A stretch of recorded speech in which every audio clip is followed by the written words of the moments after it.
Hello friends, Manjusha cooking and ব্লগে আপনাদের সবাইকে স্বাগত। বন্ধুরা, আমি পুজো স্পেশাল রেসিপি শেয়ার করছি। আগে ষষ্ঠী সপ্তমী করেছি, এবার করছি অষ্টমী স্পেশাল ভেজ থালি। ভেজ থালিতে কি কি আছে আমি একে একে করে দেখাবো। সমস্ত কিছু 6 রকম পদ আছে, আশা করি আপনাদের ভালো লাগবে। তো চলুন শুরু করি। প্রথমে আমি করে নেব মুগের ডাল। এখানে আমি ভাজা মুগের ডাল নিয়েছি, দিয়ে ধুয়ে নিয়েছি। একটু কড়া করে কিন্তু ভাজতে হবে, লাল লাল করে, নালে বেশি গলে যাবে, আর ডাল কিন্তু গলে গেলে ভালো লাগে না। এবার আমি এটা প্রেসার কুকারে দিয়ে দিচ্ছি, আর প্রেসার কুকারে দিয়ে দিচ্ছি সঙ্গে একটা আলু। এই আলুটা কেন দিচ্ছি আমি সেটা পরে বলবো। এবার আলুটা দিয়ে এবার আমি প্রেসার কুকার বন্ধ করে 2টো সিটি দিয়ে নেব। এর থেকে বেশি কিন্তু দেওয়ার দরকার নেই, তাহলে কিন্তু ডাল গলে যাবে। এবার ডাল সেদ্ধ হতে আমি কিছু শুকনো মশলা আর কাঁচা মশলা করে নেব। তার জন্য একটা কাঁচের বাটিতে নিয়ে নিচ্ছি হলুদ। আমি এখানে 2টো রেসিপির জন্য মশলাগুলো নিচ্ছি 2 টিস্পুন জিরে গুঁড়ো, 1 টিস্পুন ধনে গুঁড়ো, কালারের জন্য রেড চিলি পাউডার, আর দিচ্ছি অল্প একটু গোলমরিচ গুঁড়ো। এবার জল দিয়ে আমি এটা মিশিয়ে রেখে নেব। জল দিয়ে মিশিয়ে রাখলে যখন এটা তরকারিতে দেব তেলে, তাহলে পুড়ে যাবে না। এবার এখানে একটা ভিজে মশলা করে নেব। তার জন্য নিয়েছি 2টো টমেটো, যেহেতু আমি 2টো রেসিপিতে দেব। 2টো টমেটো নিয়েছি 4টে কাঁচা লঙ্কা আর 2 ইঞ্চি মতো আদা। এবার এটা আমি মিক্সিতে ভালো করে পেস্ট করে নেব। এবার একটা কড়াইতে আমি তেল নিয়ে দিয়ে দিলাম একটু বড় সাইজের করে কাটা আলু। এই আলুটা আমি লাল লাল করে ভেজে নেব। এইটা করছি আমি ফুলকপি রসা, তো ফুলকপি আলু দিয়ে করছি। তো আলুটা প্রথমে ভেজে নিচ্ছি লাল লাল করে। দেখুন লাল লাল করে ভেজে নিয়েছি। এবার এটা কড়াই থেকে তুলে নেব। এবার ফুলকপি এরকম বড় বড় করে কেটে রেখেছিলাম, সেইটা আবার তেলে দিয়ে দেব, দিয়ে একটু লাল লাল করে ভেজে নেব। লাল লাল করে ভেজে নিলে কিন্তু খেতে ভালো হবে, কারণ লাল লাল করে না ভাজলে অনেক সময় ফুলকপি ঝোলের মধ্যে গলে যায়। দেখুন এইভাবে লাল লাল করে ভেজে নিয়েছি। এবার আমি এটা তেল থেকে তুলে নেব। এর থেকে বেশি লাল করার কিন্তু কোনো দরকার নেই। এবার কড়াইতে আর একটু তেল দিয়ে দিচ্ছি, কারণ ফুলকপি ভাজার পর তেলটা কমে গেছিলো। তারপর দিয়ে দিচ্ছি গোটা জিরে,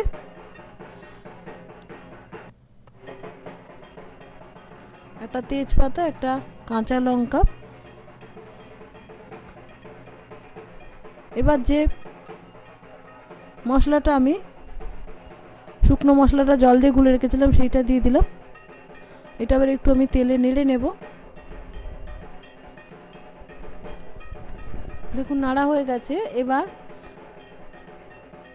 যে টমেটো, কাঁচা লঙ্কা আর আদার পেস্টটা করেছিলাম সেইটা দিয়ে দিলাম। আমি কিন্তু এখানে হাফ ইউজ করলাম, কারণ আর একটা রেসিপিতে আমি বাকিটা দেব। এবার কাঁচা টমেটোর গন্ধ, আদার গন্ধ যা পর্যন্ত এটা আমি তেলে কষিয়ে নেব। কষাতে কষাতে এই সময় আমি দিয়ে দেব স্বাদ মতো নুন, স্বাদ মতো চিনি। চিনি কিন্তু অবশ্যই দিতে হবে, যেহেতু এটা নিরামিষ রেসিপি আর ফুলকপি রেসিপি। চিনি কিন্তু অবশ্যই দেবেন, নালে কিন্তু টেস্টের ব্যালেন্স হবে না, নোনতা হয়ে যাবে, খেতে ভালো লাগবে না। দেখুন কষানো হয়ে গেছে। এবার ভেজে রাখা ফুলকপি আর আলুগুলো দিয়ে দেব, দিয়ে মিনিট 5 মশলার মধ্যে কষিয়ে নেব। দেখুন 5 মিনিট মতো কষানো হয়ে গেছে। এবার আমি এতে দিয়ে দেব জল। আমি এখানে গরম জল ব্যবহার করছি। এবার এটা নেড়ে চেড়ে 5 মিনিট মতো রান্না করে নেব। খুব বেশি জল আমি দিইনি, কারণ খুব বেশি রসা রাখবো না।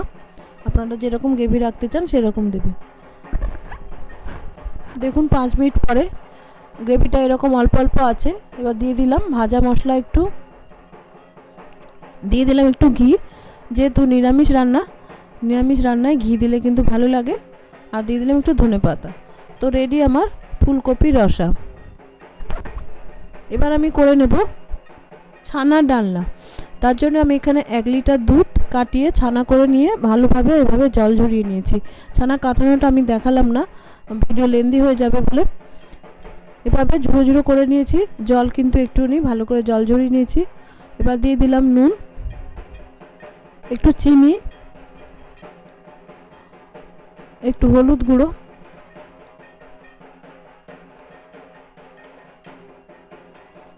কালারের জন্য রেড চিলি পাউডার, একটু ভাজা মশলা, একটু আদা কুচানো,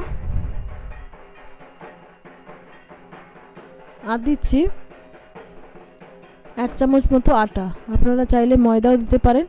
এটা বাইন্ডিংয়ের জন্য, শুধু ছানার কোপ্তা কিন্তু করা যায় না, কোপ্তাগুলো গড়তে গেলে কিন্তু একটু আটা লাগে।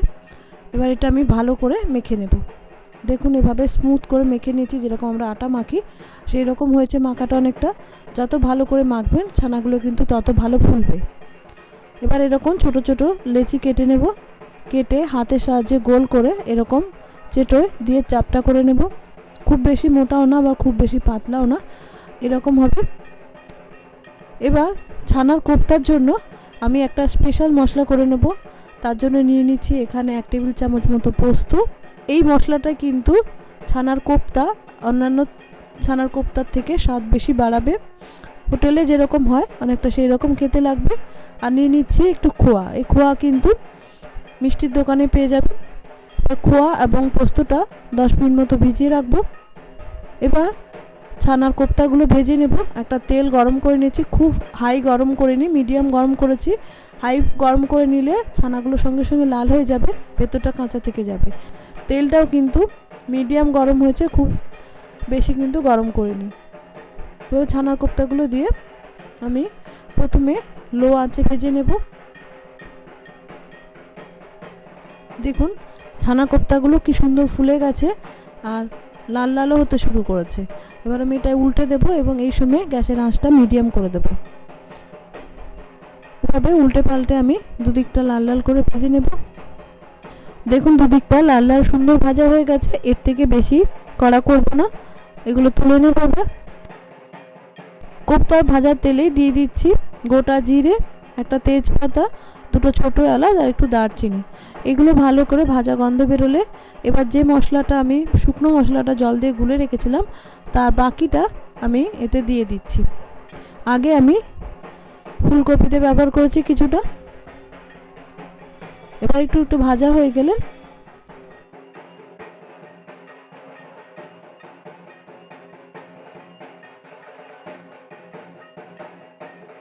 দিয়ে দিচ্ছি টমেটো, আদা আর কাঁচা লঙ্কার পেস্টটা।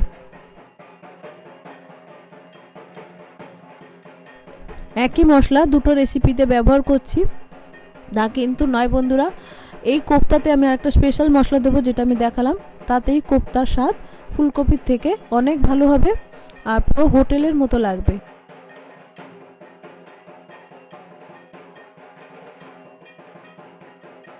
বন্ধুরা আমি মশলা কষানোর সময় নুন আর চিনি দিয়েছি, সেটা একটু স্কিপ হয়ে গেছে, তো আমি বলে দিলাম মুখে।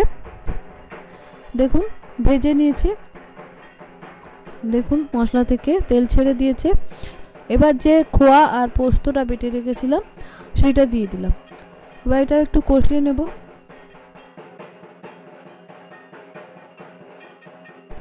দেখুন কষানো হতে শুরু করেছে।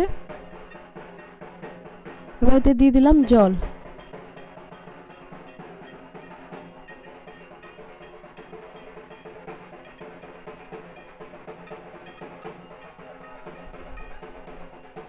জলটা ফুটে গেছে, মিনিট 5 মতো আমি গ্রেভিটা ফুটিয়ে নিয়েছি। তার মধ্যে এবার দিয়ে দিলাম ভাজা মশলা, একটু ঘি। কোপ্তা দেওয়ার পর এগুলো দিয়ে নাড়লে কোপ্তাগুলো ভেঙে যাওয়ার ভয় থাকে, তাই আগে থেকেই দিয়ে দিলাম। এবার এগুলো মিশিয়ে নেব।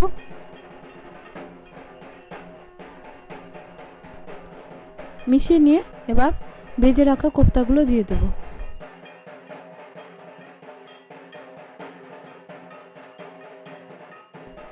এবার কোপ্তাগুলো মিনিট 2 ফুটলে তারপরে আমি গ্রেভিটা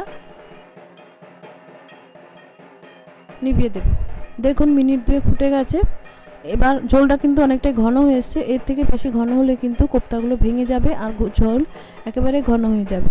তো এবার আমি এটাকে নামিয়ে দেব। রেডি আমার ছানার কোপ্তা।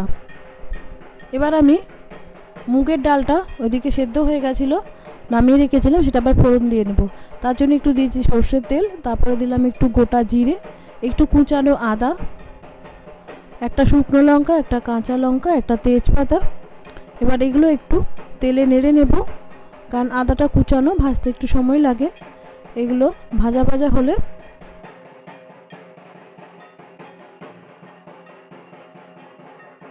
বাড়িতে আমি দিয়ে দেব নারকেল কুড়ানো, অল্প একটু নারকেল কুড়ানো আমি দিচ্ছি, আপনারা চাইলে কিন্তু নারকেল কুচিও দিতে পারেন।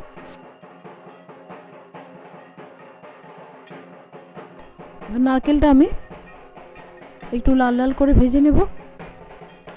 দেখুন নারকেল ভাজা হয়ে গেছে, কি সুন্দর যে গন্ধ বেরোচ্ছিল বন্ধুরা, কি বলবো। তারপরে দিয়ে দিলাম একটু হলুদ। হলুদটা ডালেও দেওয়া যেতে পারে, তবে আমি আগে দিয়ে দিই, কারণ তেলে সুন্দর ভাজা হয়ে যায়, কাঁচা হলুদের গন্ধ থাকে না, আবার ডালে দলা দলা পাকিয়ে যাওয়ারও ভয় থাকে না। এইদিকে আমি যে ডালটা সেদ্ধ করেছিলাম, দেখুন এভাবে দানা দানা আছে, কি সুন্দর, কারণ ডালটা আমি বেশি ভেজেছিলাম, তার জন্য এত সুন্দর দানা দানা আছে। এবার এটা আমি ডালটা মশলার মধ্যে দিয়ে একটু নেড়ে নেব। এতে দিয়ে দিচ্ছি কয়েকটা কিশমিশ, আপনারা চাইলে কাজু বাদামও দিতে পারেন।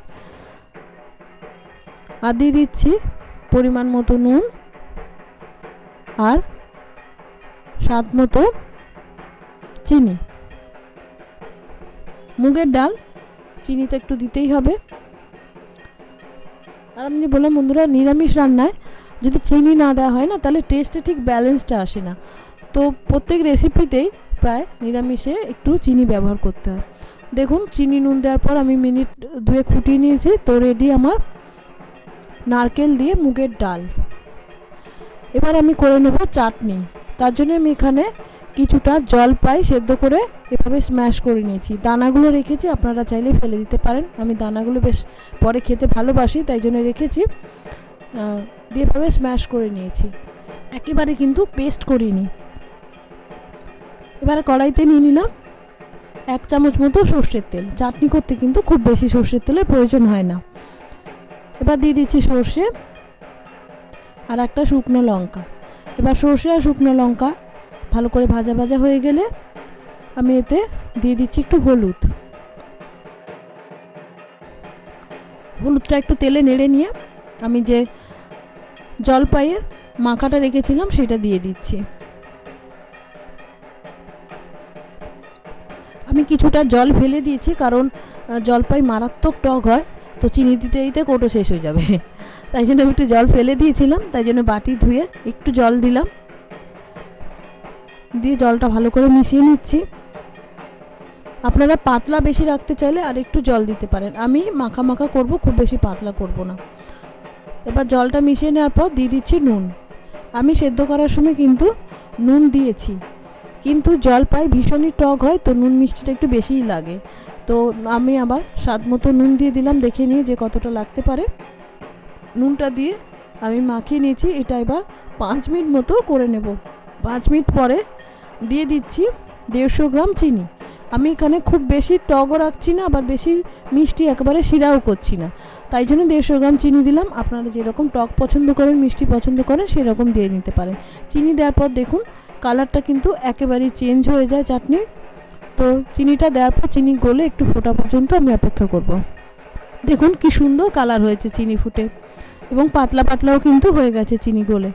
এরকম পাতলা হয়েছে, এরকম দেখতে হচ্ছে। আমি এখানে আর কোনো রকম ভাজা মশলা কিচ্ছু ব্যবহার করলাম না, জাস্ট প্লেন সিম্পল করলাম। আপনারা চাইলে ভাজা মশলা ব্যবহার করতে পারেন। তো রেডি আমার জলপাই চাটনি। এবার যে আলুটা আমি ডালের মধ্যে দিয়েছিলাম বন্ধুরা, সেইটা এবার আমি এখানে একটু স্ম্যাশ করে নিচ্ছি। এই আলু দিয়ে আমি করব পোস্তর বড়া, শর্টকাট পোস্তর বড়া। এইটা আমার মামি করতো, আমার খুব ভালো লাগতো এটা খেতে, তাই ভাবলাম আপনাদের সঙ্গে শর্টকাটে এটা শেয়ার করি। আমি নিরামিষ করছি, তাই পেঁয়াজ কুচনো দিচ্ছি না, আপনারা পেঁয়াজ কুচনো দিয়ে করতে পারেন অন্য সময়, দারুণ লাগে খেতে। তা আলুটা ভালো করে স্ম্যাশ করে নিতে হবে, যেন কোনো রকম দানা না থাকে। এবারে দিয়ে দিচ্ছি কালো জিরে, দিচ্ছি কাঁচা লঙ্কা কুচানো, আর দিচ্ছি গোটা পোস্ত। বন্ধুরা, পোস্ত যে পরিমাণ দাম এখন বেড়েছে, সেখানে পুরো বাটা পোস্ত দিয়ে বড়া খাওয়াটা আমাদের কাছে এখন বিলাসিতার মতো। তো দিয়ে দিচ্ছি 1 চামচ মতো আটা। না দিলেও হয়, তবে অনেক সময় বড়া ভেঙে যাওয়ার ভয় থাকে, তো 1 চামচ মতো আটা দিয়ে দিলে বেশ সুন্দর বড়াগুলো শেপ ঠিক থাকে, ভাঙে না। দেখুন এইভাবে মেখে নিয়েছি সমস্ত কিছু। বন্ধুরা, আমি এর মধ্যে নুনটা দিয়েছি, আর নুনটা স্কিপ হয়ে গেছে। আবার কিছু কিছু রেসিপিতে নুন দেওয়া বা চিনি দেওয়াটা স্কিপ হয়ে যাচ্ছে তাড়াহুড়ো করে করতে গিয়ে এতগুলো রেসিপি। তো দেখুন এভাবে গোল গোল করে তারপরে এরকম চ্যাপটা করে নিচ্ছি। এবার নিয়ে নিচ্ছি পোস্ত, আবার নিয়ে নিলাম কিছুটা গোটা পোস্ত। এবার যে চ্যাপটাগুলো করেছি সেইগুলো এভাবে পোস্তর সঙ্গে মাখিয়ে নেব, এভাবে কোট করে নেব। তারপর ভাজার পর এটা এত দেখতে সুন্দর হয়, আর খেতে তো মানে বলার নয়, এত সুন্দর ভালো হয় খেতে। ভেতরে পোস্ত থাকে, উপরে পোস্ত থাকে। তা পোস্তগুলো ভালো করে কোট করে নিচ্ছি। এবার এগুলো আমি ভেজে নেব। তার জন্য আমার ছোট্ট লোহার কড়াইটাতে নিয়ে নিয়েছি তেল, কারণ এটা ডিপ ফ্রাই করতে হবে। ডিপ ফ্রাইতে কিন্তু ভালো লাগবে, আপনারা চাইলে শ্যালো ফ্রাইও করতে পারেন। শ্যালো ফ্রাই করলে আর একটু পাতলা করে নেবেন। তো আমি দিয়ে দিচ্ছি তেলের মধ্যে, দিয়ে দুদিকটা সুন্দর লাল লাল করে ভেজে নেব। দেখুন সুন্দর দুদিকটা কিন্তু লাল লাল করে ভাজা হয়ে গেছে। তবে লো আঁচে ভাজবেন, নাহলে কিন্তু ভেতরটা কাঁচা থেকে যাবে। দেখুন সুন্দর হয়েছে দেখতে। এবার এই তেলে আমি ভেজে নেব কটা পাঁপড়। বাঙালিদের ডিশে পাঁপড় ভাজা থাকবে না তা কিন্তু হয় না, তাই ভাবলাম অন্য পাঁপড় না ভেজে এই সাবু পাঁপড় 2-4টে একটু ভেজে নিই। এবার করে নেব লুচি। লুচি মাখাটা আমি আর দেখালাম না, তো লুচিটা আমি বেলে নিয়েছি, এবার ভেজে নিচ্ছি। কারণ আমাদের অষ্টমীতে অনেকেই কিন্তু ভাত খান না, যেমন আমার শাশুড়ি মাও ভাত খান না, তো লুচি খায়। তো অনেকে সেরকম লুচি খেতে পারে। তো আমি যে কটা রেসিপি করেছি ভাত লুচি দুটো দিয়ে কিন্তু ভালো লাগবে। তো আপনারা চাইলে লুচির সঙ্গেও কিন্তু পরিবেশন করতে পারেন। তো লুচিটাও ভাজা হয়ে গেছে। তো এবার আমি সাজিয়ে নেব। এখানে কি কি করেছি এবার আপনারা স্পষ্ট দেখতে পাবেন। প্রথমে করেছি পোস্তর বড়া, সোনা মুগের ডাল নারকেল দিয়ে, ফুলকপি আলুর রসা, ছানার ডালনা, জলপাইয়ের চাটনি, পাঁপড় ভাজা আর লুচি। তো বন্ধুরা, আশা করি আমার এই অষ্টমীর স্পেশাল থালি আপনাদের ভালো লাগলো। এটা বাড়িতে অবশ্যই একবার করে দেখবেন। অষ্টমী মানে খাওয়া দাওয়া জমজমাট, আর দিনের বেলা তো আমরা খুব একটা ঠাকুর দেখতে যাই না, তো জমিয়ে খাওয়া দাওয়া করা যেতেই পারে। আর নিরামিষ হলেও জমিয়ে কিন্তু খাওয়া যায়। তো বাড়িতে আনন্দ করুন, ভালো ভালো খান, ভালো থাকুন, সুস্থ থাকুন। দেখা হচ্ছে নেক্সট ভিডিওতে। আমার এই কদিন কিন্তু পরপর ভিডিও যাবে, তো দেখতে থাকুন।